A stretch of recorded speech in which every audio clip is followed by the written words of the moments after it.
Hello students, chapter 3 of history, ruling Indian villages and towns is continue. So the third video is topic is the Mahalwari settlement. इससे पहले हमने पढ़ा था, देखिए permanent settlement क्या है जिसमें लैंड रेवेन्यू फिक्स था. अब माहलवारी सेटलमेंट में क्या है वो समझना है आप. ठीक है, तो देखते हैं. फॉर द कंपनी के लिए, कंपनी कौन है? देखिए ब्रिटिश गवर्नमेंट. अब major flaw of the permanent settlement was that, तो परमानेंट सेटलमेंट का बहुत बड़ी प्रॉब्लम क्या थी? It fixed the land revenue demand. इसने लैंड रेवेन्यू डिमांड को फिक्स कर रखा था, यानी कि जो टैक्स था जमीन पर जो कर लगता था वो फिक्स था. With the fixed revenue collection fix होने के साथ साथ the company was unable to meet its rising expenses. Company अपने बढ़ते खर्चों को पूरा नहीं कर पा रही थी. Run administration and to trade, और इसके साथ साथ देखिए एडमिनिस्ट्रेशन और ट्रेड के लिए भी उससे पैसा चाहिए था. Therefore the need for a new revenue system was felt. तो इस तरह उन्हें क्या लगा? देखिए कि एक नया रेवेन्यू सिस्टम भी लगा दिया जाए. The new revenue system which came in place was known as, तो एक नया रेवेन्यू सिस्टम जो सामने आया उसे क्या कहा गया था? Mahalwari settlement. It was devised by an English man Holt Mackenzie. तो ये एक इंग्लिश मैन हॉल्ट मैकेंजी के द्वारा सजेस्टेड किया गया था. This system was implemented in the north western provinces of the Bengal presidency 1822.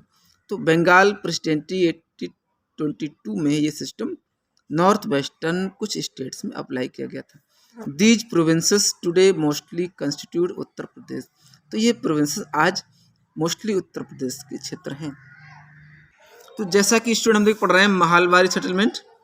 The term Mahal denoted a revenue state which could be village और group of villages. तो महाल किसे कहते थे?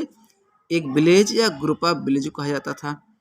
McKenzie considered the village as the basic revenue state because, Mackenzie ने village को एक basic revenue state कहा क्योंकि he realized the importance of the village as an important social institution in the north Indian society. तो villages क्या है? North Indian society में एक इम्पॉर्टेंट सोशल इंस्टीट्यूशन थे. He felt that this social institution needed to be preserved. तो उसको लगा कि ये सामाजिक संस्था है वो प्रिजर्व रहे. He commissioned a detailed revenue and social survey of each village. तो उसने हर गांव का सोशल सर्वे किया. Collectors inspected the land. Collectors जमीन को निरीक्षण करते थे. मीजर द फील्ड, खेतों की माप होती थी. Recorded the customs and rights of different groups. तो अलग अलग ग्रुप से कस्टम्स राइट्स कैलकुलेट किए जाते थे. People in each village, the sum of the estimated revenue. तो आप देखिए यहाँ पर मेन बात आते हैं माहलवारी है क्या. तो under the Mahalwari settlement the village headman instead of the zamindar. तो जमींदार की बजाय village headman was given the responsibility of collecting the revenue. तो रेवेन्यू कलेक्ट करने की उसे जिम्मेदारी दी गई थी.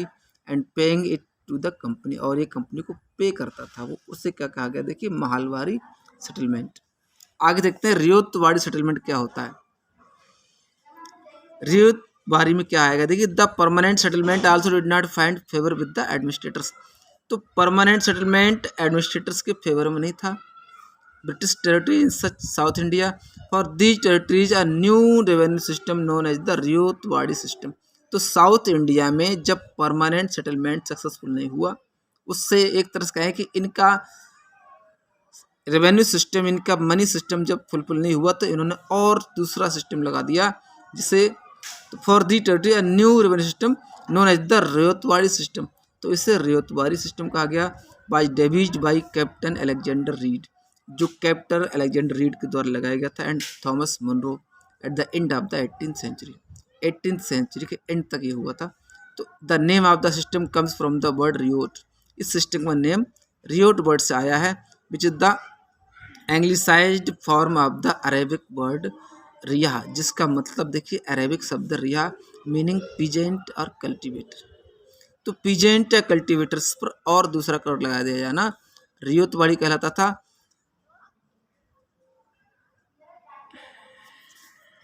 तो देखिए इस सिस्टम की मेन बात क्या थी? The Ryotwari system allowed the government to deal directly with the cultivator. इस सिस्टम ने गवर्नमेंट को ये परमिशन दे दी कि सीधे कल्टीवेटर यानी फार्मर से, या रियोट मीन्स किसान होता है, रेवेन्यू कलेक्शन वो कर सकते थे। Captain Read and Munro felt the need for the direct dealing. Captain Read और मुनरो डायरेक्ट डीलिंग को फेल करने लगे with the cultivator because there were no traditional zamindars in south India. इस साउथ इंडिया में कोई भी ट्रेडिशनल जमींदार नहीं हुआ करते थे। So each cultivators field was served separately. तो हर कल्टीवेटर का खेत अलग अलग सर्वे किया जाता था। Fix the revenue to be paid on it. तो जिससे कि इस पर वो जो रेवेन्यू पे किया जाता है उसे फिक्स किया जा सकता था।